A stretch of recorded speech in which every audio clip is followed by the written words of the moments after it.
ប្រកាសសមតោមួយគ្រឿងបាយជាមហាជនថាបោកខឹងចិត្តខ្លាំងពេកលោកពូទាហានជួមកម្នាក់ទំលេអស់គ្មានសល់ខណៈប្រពន្ធស្ទើរតែបាត់បង់ជីវិត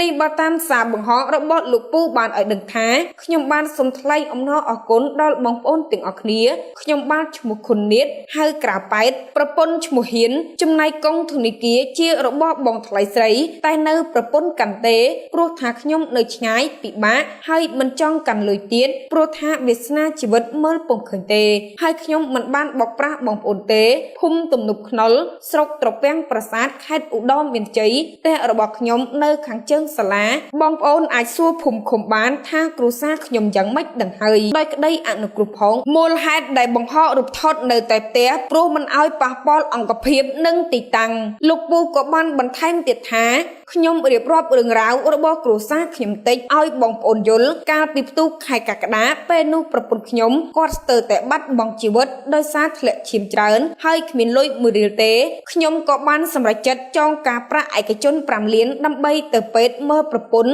បន្ទាប់មកដល់ឥឡូវនេះខ្ញុំមិនដែលប្រាប់ពីបន្ទុកមួយនេះទេតែដោយសារតែការប្រាក់ថ្លៃខ្លាំងទើបខ្ញុំសម្រេចចិត្តសុំបងប្អូនឲ្យជួយពេលនោះខ្ញុំនៅបន្ទាយនៅឡើយដល់បងតាំងគឹមលេងឃើញគាត់ក៏បានជួយចែករំលែកបន្ត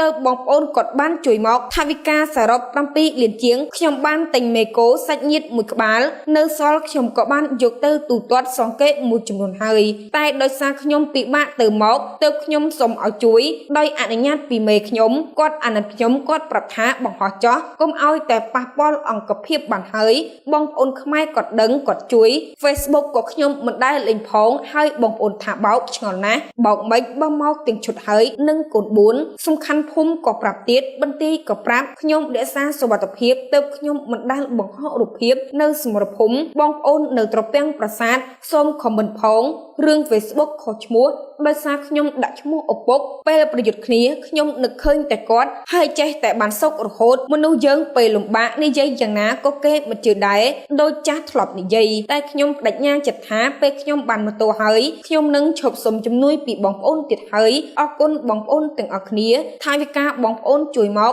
បាន$380តម្លៃម៉ូតូខ្ញុំសួរគេហើយ870 វ៉េវ